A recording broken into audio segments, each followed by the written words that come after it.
I was diagnosed with Tourette's when I was 13. Okay. And so I went to this one school growing up, and there was 30 kids in the class. Nobody had it. Whoa. I'd never heard of it in my entire life. And Yeah. I was getting bullied by somebody, so I left school to a different school. Okay. And I met my best friend to this day, Danny, back home. And all of a sudden I saw him going like that. I saw him going like this. I had never heard of Tourette's. And I asked him what it was or what he was doing. And he explained what he was doing. And I was like, oh my God, that's a light bulb. Hey, Freedom family. Welcome to the Unlock Your Freedom podcast. My name is Kira Miller. I am the founder and host of this series. Every other week, we'll bring you some of the most life-giving conversations that will empower you to overcome your shame, own your truth, and unlock your freedom. Thank you for joining this conversation today. Now let your freedom journey begin.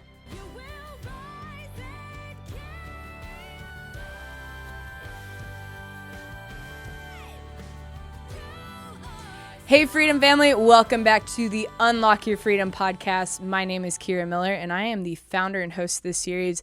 Today's guest, we had Dylan Brady, who talked about having Tourette's and not really allowing that to define his entire life. So he talked about how it's been a piece of him and how he actually has struggled with that, but he hasn't allowed it to define him. And so I'm really stoked to share this one with you today, because if you struggle with shame and you really desire freedom in your life, well, I absolutely believe that his story is going to help you to do just that. So yeah, here we go. Cool. So who would you say Dylan Brady was in the beginning of your journey with like insecurity and anxiety? It's a big question. I think honestly, just at the heart of it all, like just Dylan Brady is just a boy who loves singing and a boy who loves music. And like a lot of things have branched from there, good things and bad things. But at the heart of it all, like it's just like comes down to a kid who loves to play music. So how would you say that maybe all of your anxiety that you started out with in life, like where did that play out in school, in relationships, in your music career?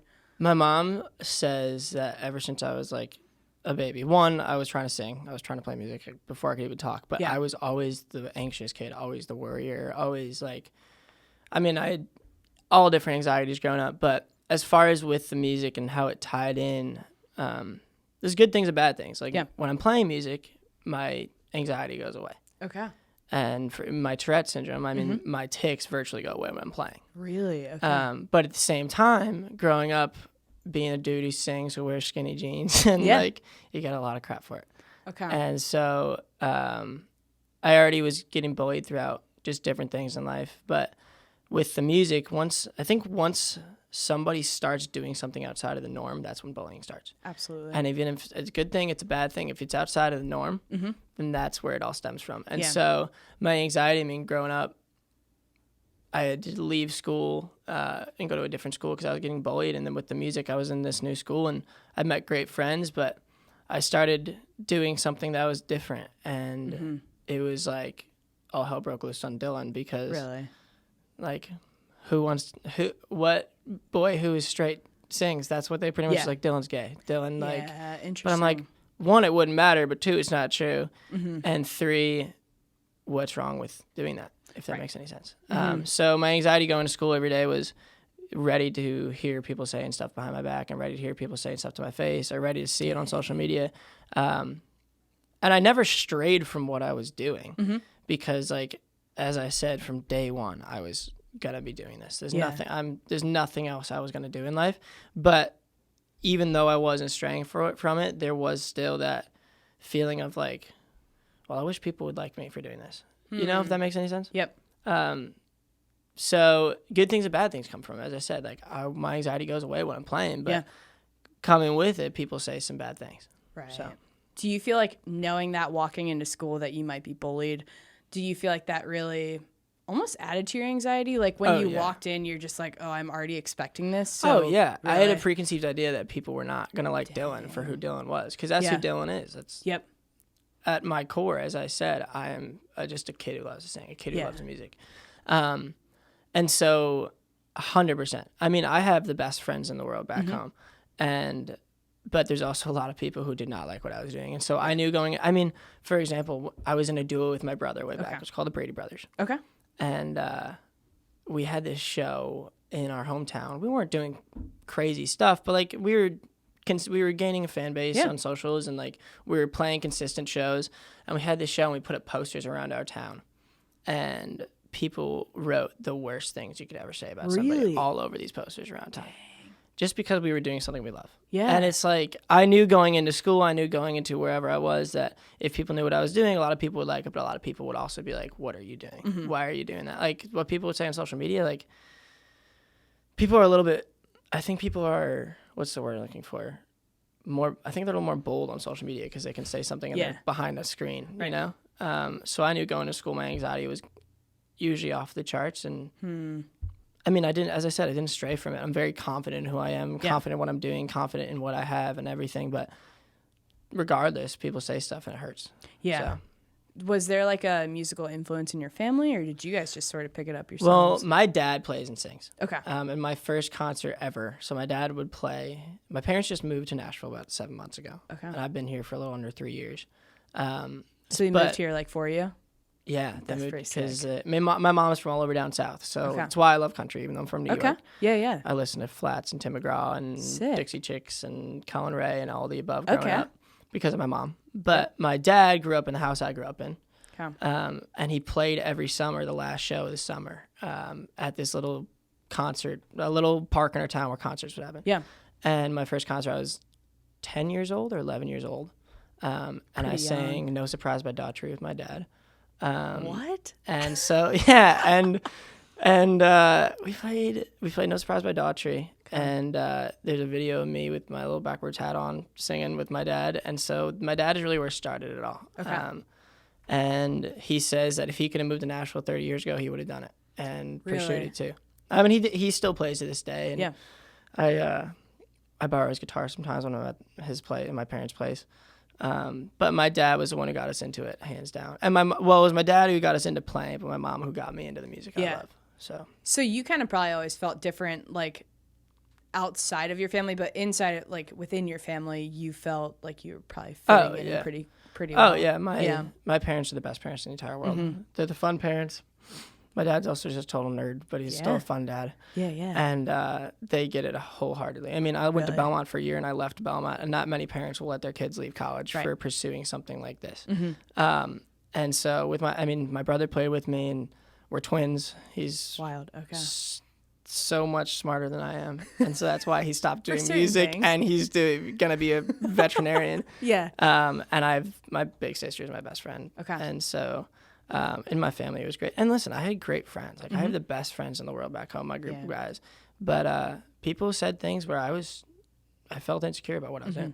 Totally. So how did you feel that like really affecting you and maybe like relationships and specifically in your music too? Like, did it stall you at first by any means? I don't necessarily think it stalled me. Well, I mean, even on like, you can say minimal things like, posting certain things on Instagram. Like, I was ready to feel what people were saying to me. Like, and I wouldn't necessarily stop doing it, but I at least was like, well, I'm ready to see what people are going to comment on this. And there's a lot of great comments. We're developing a fan base that is incredible, and they're so supportive. Yeah. But at the same time, there's also that 3 people who say something, they're like, right. And you see why are you being mean? And that's all you see. Exactly.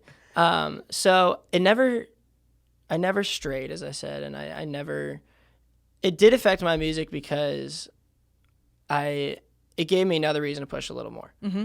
And I've always been the person who works harder than everybody else, as conceited as it sounds. It's just, I've always had to work harder for things. Like my twin brother, he picks up an instrument, he can play it. Okay. He picks up anything in life and he can do it. Damn. I'm not that way.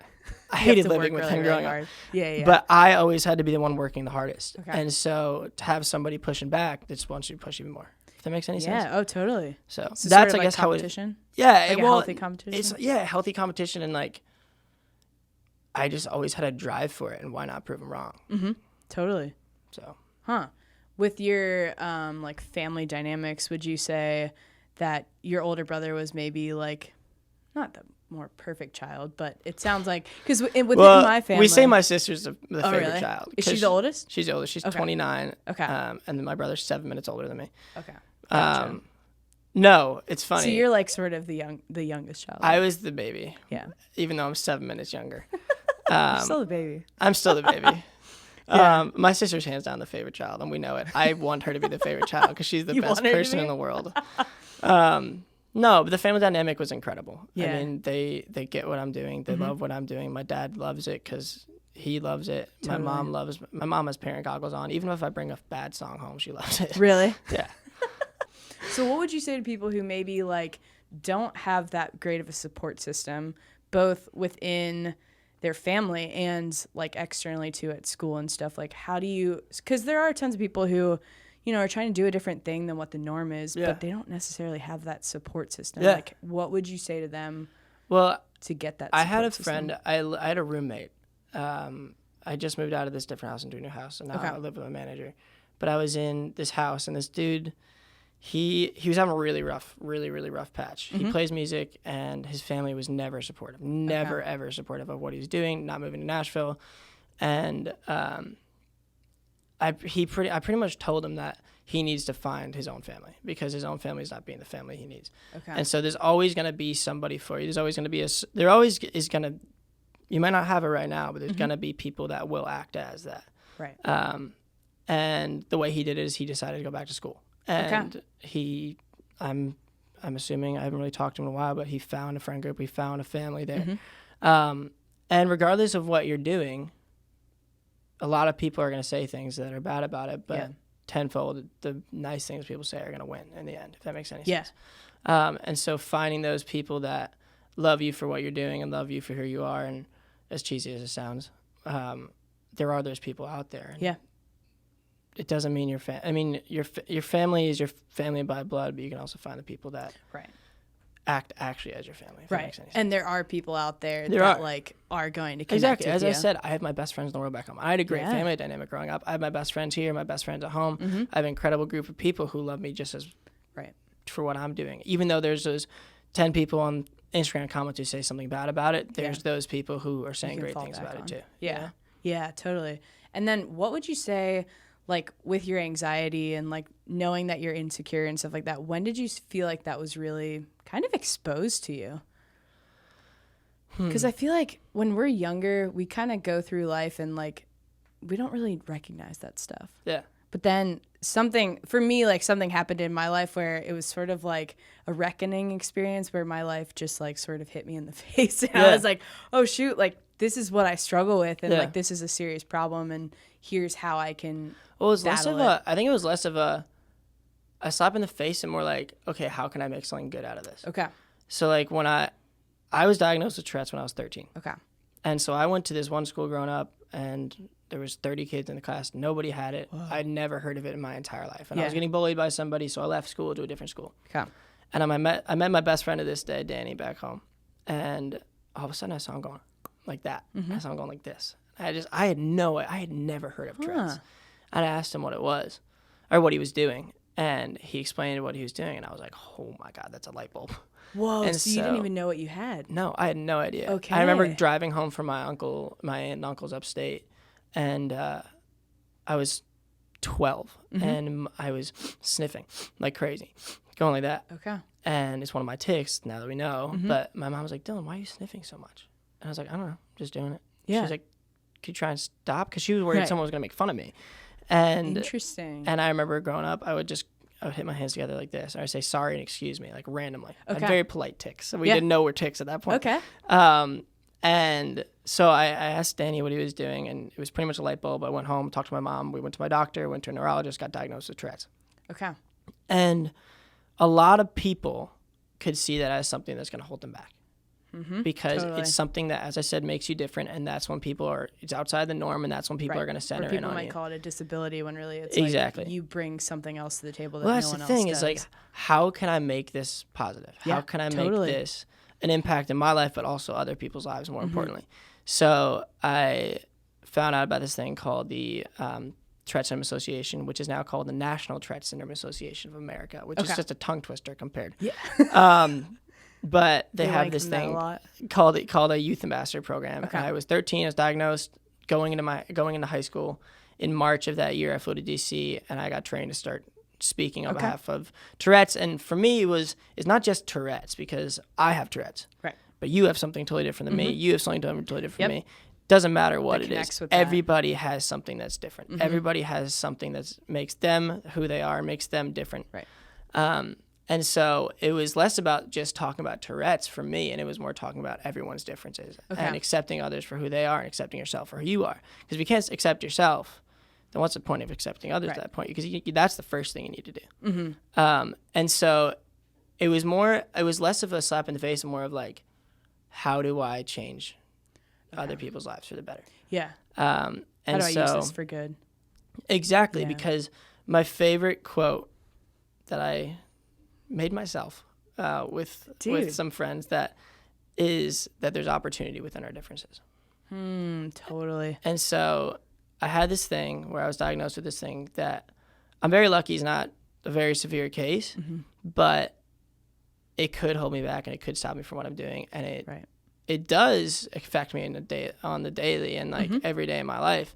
But how can I use that to my advantage? And how can I, because it's something that makes me different. So why don't I run with that? Totally. And so I guess that's where, I don't know, I kind of just went off on a tangent, but. So it never really defined you. Is the no, biggest and that's thing. the thing. There's a quote that the TSA says. It's like, I think it's just the Tourette's doesn't define me. There's something like that. There's probably way more to it than that, but it's true, and it is a piece of me. Just like music's a piece of me, and just like my family's a piece of me. But it's just a piece of me, right? You know, it's not all of you. And as I said, I'm very lucky that mine is not severe, and I have friends who it is so bad. Their daily life is totally affected by it, and mine is in a small capacity compared to theirs. It's nothing, which I'm very lucky and I'm very grateful for. But it definitely doesn't define me, and as I said, it helps my music, and I don't tick when I'm playing music. Like my mom noticed, like if I'm playing like an hour set, I'll tick maybe 5 times. Okay. But if I'm sitting at home for an hour, I'll tick maybe 100 times. Wow. What do you think is the difference? It's weird to say because there's no cure for Tourette's, there's no medication for Tourette's. They haven't found it. And like, what's the the science behind it? Like, okay, yeah. So, well, I don't know much about it. So, say you have an itch on your arm. Say you have an itch on your left arm. You can put your right arm behind your back. You don't have to scratch it, right? Right. It just gets more and more and more uncomfortable. So it's an involuntary feeling, but a voluntary movement. You decide to scratch that itch, right? Yeah. You don't decide to have the itch though. Yep. So, say my winking tic, I feel a pressure in my eye, just like you feel an itch on your arm. I can't help the feeling. Yep. Now, I don't have to wink, but the pressure keeps building and building and building and building and building. And once I wink, the pressure goes away. Okay. And so you have to have at least one vocal tic to have Tourette's. And so I have my sniffing tic, I have a little hum. I have a click in the back of my throat. Okay. And they're all involuntary feelings, but voluntary movements. So once I make those movements or make those sounds, that pressure and that thing that's uncomfortable goes away. If that makes any sense. Yeah. So I don't know really the science behind why I take less when I'm playing. I think it's just like I'm focused on something. Yep. And like when I tick, I'm not thinking about it because I'm just doing it. I'm making that itch go away. You don't think about when you're scratching an itch. You scratch the itch. I think it's just like I'm focused on what I'm doing. I'm doing something I love, and it's like I really don't know. But it's like I played a show the other day, and out of the 25 minutes I played, I maybe ticked once. Wow. It's really weird. It's really weird. And now we're talking about it. I'm ticking more. You're focusing on it too much. Exactly. Yeah. So I really don't know the science behind it, but that's why. I mean, it's not why I do it, but it's a good reason to do it. So it's more like, so you do think when you focus sort of on something else, that's when. Okay. It's interesting. I really don't know why, but I'm not gonna question it if that makes any sense. Well, I think it's interesting because it's almost like mental health. I mean, I feel like we live in a generation where we kind of define ourselves by our mental health, like, which is great because we're more open-minded than ever, but also like we let it define us. Like I have depression, I have anxiety, that kind of stuff. Like we literally let it define us sometimes. And I think like the problem with that is we focus on it so much that we forget that there's any other piece of who we are, essentially. 100%. So when we decide to not focus, and that's when it gets worse. So when we decide to not focus on it, then it's like, well, this can't really define me anymore because it's like it's still there. Yeah, it's here. But I don't have to think about it all the time, even if it's like making me suffer sometimes. Yes. Yeah. You're 100% right. And once you start letting it take over, once you start letting it affect you for the negative instead of finding something that's positive with it, then that's when it gets worse, I guess. What would you say from your friends' perspectives who have had it worse? Like, what do they kind of do to It's crazy because a tic can be anything. Like Yeah. I have a buddy who actually trained me to be a youth ambassador for Tourette's, where he would whip his leg around like as fast as he could, and he like tore through tissue in his leg. And Dang. like a tic can literally be anything. Like people can't drive, people paralyze themselves, people have seizures from it. Like Yeah. and I think I don't know from each person in particular, but for example, my buddy Justin, who trained me, he found what he loves to do. He was speaking in schools too, but now he does the news. And it's funny because like the camera's on him all the time, but he's ticking. Yeah. And so he's accepting that with open arms and Yeah. just putting the focus back on him, and he's doing what he loves. And I think that makes him tick less too, because that's just how it works. Yeah. So I don't know from their different perspectives exactly what each person does. But I assume it's around the same as finding something that you focus on and something that you love to do and you're passionate about. Yeah. That almost, for lack of better words, distracts you from the tics. Right. So when you go around speaking and you hear people's stories, what do you feel like has been like either the most powerful story or the one that is maybe connected with your own the most? Well, it's funny. It's like I'll go into these schools. It's mainly middle school or high schools or camps, like Zach Brown's Camp Southern Ground. I do a lot of work with him and his kids who have disabilities. And his camp is centered around disability. And I want to do something in my life where not necessarily a camp, but something that helps kids and kids who have something that makes them different. And so when I go in these schools, it's funny, like kids will come up to me and they'll be like, oh, I think I have Tourette's. And like sometimes I do, sometimes I don't. Who knows? Or some kids actually do. They say they do have Tourette's and they're getting bullied in school. And I don't know if there's necessarily a story that sticks with me the most because each story is different. Right. But probably powerful in themselves. Exactly. And people have come up to me with letters they hand me and say that the music has helped them so much and seeing that you can follow for so cheesy as it is, you can follow your dreams while having something that makes you different. Yeah. And that's all they needed to hear. Yeah. You know? It's not cheesy. Oh, yeah. It's all they needed to hear, all they needed to see. And as I said, it's an opportunity within your difference. And so that's them having to find their opportunity within their differences. Right. If that makes any sense. Totally. So how has that influenced your songwriting? It's funny. I have a bad habit of only writing about girls. Okay. But it's because I'm a 20-year-old girl crazy boy. Yeah. But I mean, I've written songs about I've wrote a song called That's Different, and I don't know if it'll ever come out, but it's kind of just like specific to my story of finding this thing I love to do and knowing I have this thing that could affect me in a negative way and taking it and running with it. Yeah. And it affects my songwriting because I don't know, every day I'm dealing with something. And my anxiety plays right into that. Yep. And you got to be an emotional, sensitive guy to write songs for a living. Right. And totally. I'm an emotional, sensitive, anxious dude who loves to write songs, who loves words and loves melody. And so I guess, I don't know if it's a great answer on how it affects my songwriting, but it does. Yeah. Well, and would you say like the way you're overcoming all of this is just by owning it for one, and then two, like knowing that it is a piece of you, but it's not all of you? Yes, 100%. Yeah. Okay. And owning it is really the biggest thing. So once you own it, then like, what can people say? Right. Like, what can they say? Right, totally. And like, I didn't necessarily get bullied about my Tourette's. I did some, but mine wasn't very forward and out there, so they didn't know. But I owned what I was doing with my music. Okay. And like being different. And being different and doing something that's different. Yeah. And it's working. Yeah. And people are going to make fun of you for it. And like, there's going to be haters, but you got to keep going. Cool. Like, say it. Like, makes you push harder. Right. And so it's owning it is the biggest thing. Owning what you love to do and owning what makes you different. Yeah, I love that. And letting other people do what they do. Because everybody is different. Right. Like, when I go and do these talks, I literally I'm like, you're different from me, I'm different from you. And that's just how it is. And we got to accept that. Yep. Because it's not changing. Right. Would you say that you've kind of like looked at those people who have made fun of you in the past, and do you feel like you've actually been able to forgive them and stuff too? Yeah, I'm not mad at them. It was actually funny. I FaceTimed one of my buddies from home recently, one of my best friends, James. And he lives on this street, and a new family just moved in. Okay. And this family moved in with next to this kid I used to go to school with, not James, but another kid. Okay. Who was part of the group that hated me for what I did. Really? Hated me.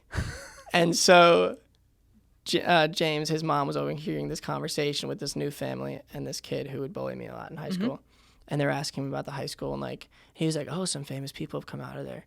this one of my best friends, Dylan from high school, is about to be big in country music, and so my buddy James's mom is overhearing this conversation where this kid is blatantly lying, and she goes home and tells James, and he's dying, and he FaceTimed me, and he's telling me the story, and I'm just dying, and it's like it's whatever, like I don't really care, but it's just like, dude, like you said such mean things. You sucked in high school. And everyone sucks in high school. Right, like, totally. It's a time where you're figuring stuff out. And everyone's still figuring stuff out. Even if you mean well, sometimes. But it's just so funny. And I don't know. It's just hilarious. It's just like such a recent example. And like, I don't care. Like, you can just it's laugh. not like I don't forgive. It's just like, just don't say it. You know, like totally. And I just think that's hilarious that this kid is like, oh, one of my best friends from high school, Dylan, is like doing really well in country. Like, you were so mean to me. You were so mean to me. And James, my buddy over here, is like, he's my best friend. Like, so that's hilarious. So funny. Yeah. Okay. So who would you say has like really held you up through all of this? It sounds like your family. My family, my friends. Mm-hmm. I have the best people around me in my life. My team, everyone's the most. The number one thing for me is that there's no mean people. I have another word I use for it, but it's a bad word. There's no, and that's that's a number one rule for me. I don't care who you are. I don't care what you've done. Okay. If you don't treat people the right way, then what's the point of working with you? Right. And so I surround myself, my team, my friends, my family is already the best people in the world. There needs to be good people, and those are the people that have held me up. Mm-hmm. And I have a habit of being so loyal to people and trying to be everybody's best friend, and I think that can hurt you but also works in your favor. Yeah. And absolutely. So I want to be everybody's best friend, and I want everybody to feel the same way back, if that makes any sense. And so those are the people that hold me up. They're the best people in the world are around me. Mm-hmm. Okay. And then like if there's been times maybe where you like maybe you fall back into like I don't know, thinking like just being really insecure and stuff, what do you do now? Because like you've really song about. Okay. You do? I mean, what else do I do? Yeah. I say I'm not great at much else. Yeah. But I mean, that's like facing your emotions and then like literally getting it out of you. Yeah. So. Yeah. I mean, I surround myself with the people I love and I write songs about it. Yeah. Or I just write songs. It doesn't have to be about it. I just write songs because I'm doing something I love. And and it's like, I'm a very confident person. I know what I love to do. I know what I'm doing. I accept what I have. And even if you're the most confident person in the world, you still feel insecurity. Totally. Because words hurt, and I overthink like it's my job. Yeah. It's just, I think that helps with my songwriting because I'm such a perfectionist and I overthink everything. Mm-hmm. But no matter how confident you are as a human being, who you are, what you have, what you do, you can be the most secure in yourself ever, but you can still feel insecurity. And I still feel that. Like, as I said, I never strayed from what I love to do. And I took what I have, my difference, head on, and I ran with it. But you still feel insecurity. Totally. And so I write songs. I surround myself with the people I love, and like, just kind of like put your head down and run through it. Yeah. You know? And when would you say too that you like realized that you were pretty confident? And how did you like get up to that point? Or were you just sort of always like that? It's almost like I'm the most confident, insecure dude ever, if that makes any sense. Like, I'm confident in who I am. I don't know. I feel like I keep talking in circles. I don't know how to say it. You know, like, it's like, when did I realize I was confident? I don't know. Yeah. I would, when I was 3 years old, run up to my family and just sing God Bless America on the xylophone. And I just always wanted to be in front of people. Yep. And I, as conceited as it sounds, I always wanted the attention on me. Yeah. And that's why I'm doing what I do it, because I love it. And I want to put myself in front of people. Totally. And I want to change people's lives. And I want to help people for the better through my music. And I want to use my music as a platform for it, because right now, I mean, it's working, but it's not where I want to be yet. Okay. And so, like, when I did work with Disney Channel, and they did Make Your Mark on me, what I was doing for Tourette's and everything, that gave me a platform, a way broader platform than I ever had before. Okay. And so my music is what it's the thing that I put my blood, sweat, and tears into, and I always have. But once I get to close to where I want to be, and as I'm getting there, and until I reach that point, until I have the biggest platform I have along the way, and once I'm there, I want to use that platform to get my message into a bigger, it's broader then, and it's affecting more people. It's more than just about you. Well, it's more than just the gym full of kids I go speak to. Then it's the entire world. Mm-hmm. And that's I can get the entire world my message. Right. So I don't know, when I realized I was a confident guy, I don't know, it kind of just You just kind of always knew. I mean, it's funny. My brother and I are polar opposites, and Cody's confident, but Cody's quiet, and I'm kind of the guy who just will walk up to anybody, except for a pretty girl. That's will he my do one that? problem. Will Cody do that? I don't know if Cody will do that, but all right. Well, you've got something to work on. When exactly. You do that. Oh, it's a daily struggle. It's such a sad life I live. Yeah. Yeah, I'm confident other around pretty girls, Okay. and I've always just been I don't know. I know who I am, and I want other people to know who they are. Yeah. Because not everyone does, and right. And that's what I'm trying to get across. It's like you have something that doesn't define you. It doesn't have to be Tourette's. It doesn't have to be such a noticeable thing. It can be the smallest thing, but that's just a piece. Yeah, and I think that's like one of the most important things is like confidence equals knowing who you truly are. Yeah. Like knowing your strengths, knowing also things that maybe you're not so great at, but you know that you want to learn them. Have you ever taken the Enneagram test? Yeah. What are you? So I'm so bad at remembering. It's like a 3 wing 7. 2? No, that wouldn't make sense. Well, then maybe the I'm numbers wrong. next to each other. I can't remember. I don't care about whatever it that much, it is. but My friends are obsessed with it. yeah, mine And too. they made me take it. And the coolest part about it is it had me down to a T. Okay. But also it told you what you have to work on. And it's like, it was almost like so eye-opening because everyone has something to work on. No matter what you're doing, always something to work on. Totally. And so like, it was so down to a T. It was so eye-opening. I was like, oh my gosh, like a lot of things like got to change. Yeah, like, yeah. But except you don't remember what you are. So except you I don't don't. even know That's the what one thing I you have to need work to on. change. No, I'm kidding. Exactly. Well, I don't know why I can't remember. Everyone, once I bring it up or if someone brings it up to me, they're like, oh, what are you? I'm like, I can't remember. I'm a 3. I have it screenshotted in my phone. Like, I There can't you go. remember. That's all you need. I'm like success focused, but I love helping people at the same time. So I think I'm probably somewhere around there. I feel like you would probably be a 3 wing 2 or 4. What do I have to work on? I don't know. You tell me. I can't even remember. It was just so down to a T. Yeah. Well, and like that's the cool stuff with not technology, but like psychology, I guess nowadays is I think there's so many studies about like really helping people to identify who they are and stuff and what they can work on. Exactly. Because as you said before, like everyone knows about mental health and everyone knows about anxiety. Everyone knows about depression and everything. But we all know about that, but we need to find out who we are because that's not just who we are. Right. Totally. And then like really the last question would just be who would you well, no, actually before that, like what has maybe been a quote that you've heard or a story that you've heard that's really just connected with your own? So that helps you to define your own 2 life. years ago, I met Jodan Rooney from Rascal Flatts. Okay. And so Rascal Flatts is my favorite band ever. Like since I was 2 years old, my mom, as I said, grew up down south and Flats have been my like the reason I do country. I grew up in New York. No one listens to country music, but until now, when it's on such a broader thing, no one listened to country with me, and it was Flats. Yeah. And I met Jodan 2 years ago, and we met at this event through a mutual friend. It was actually through the Zach Brown stuff I was doing. Okay. And I met him, and I played a few songs, and he played after me. And then he asked me to play Life is a Highway with him that night. Whoa. So I'm dying inside, forgetting words, forgetting melody and everything. But he gave me his number, I gave him mine. And he said, let's work on something. Mm-hmm. And, like, obviously I wanted to, but I didn't think anything of it. He's in Rascal Flatts. Wow. This was 2 years ago. And he texted me, like, 2 days later, asking me if I had management, if anything. And then the way we ended that text is he texted me, just keep on picking.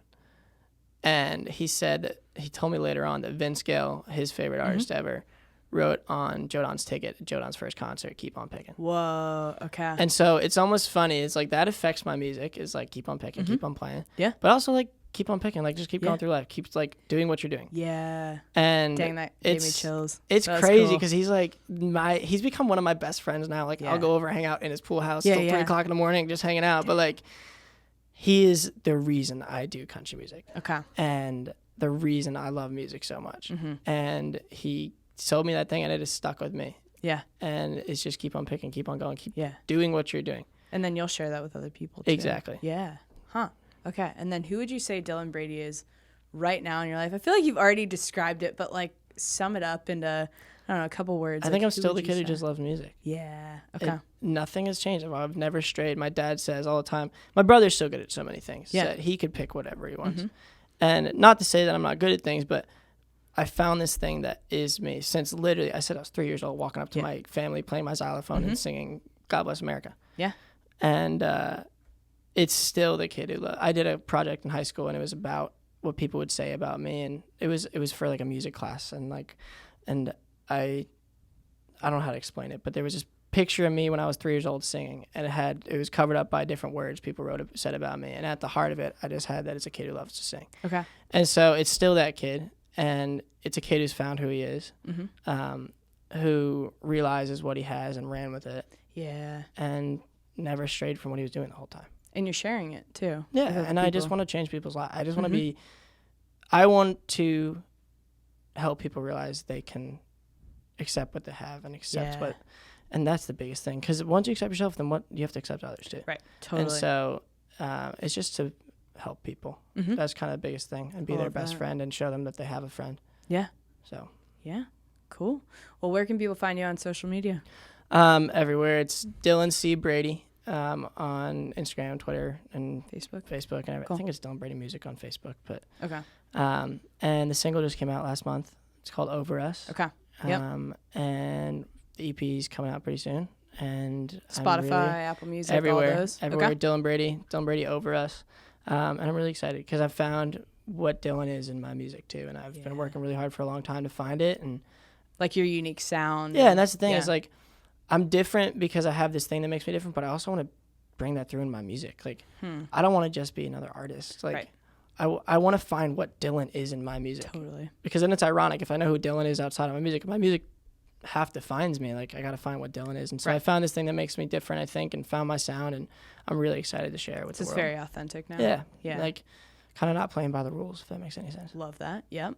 So. Because that's how you know you're going to, like, go far essentially, and have longevity too. I think is the biggest thing. Well, like, why would you? I found this thing that's different, and I found my own lane, and no one's in that. Like, if you're staying in the lane of everybody else, and there's a lot of people in front of you, but if you find your own lane, you run with it, then no one in front of you.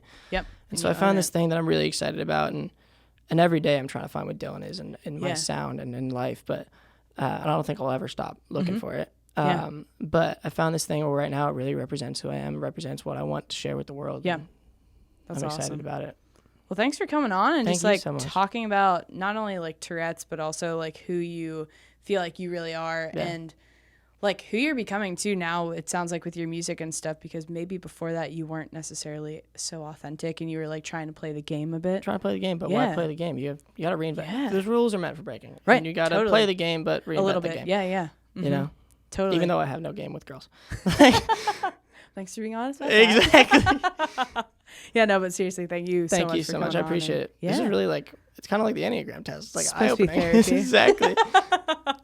I try to make it like therapy. Exactly. Just not as deep. But exactly.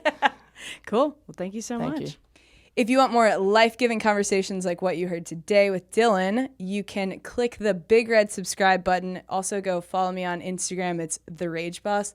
You're going to find some weird and wild, hopefully some also inspiring content on there as well. So yeah, we appreciate you tuning in today, and we'll see you next time. Bye. Bye, guys.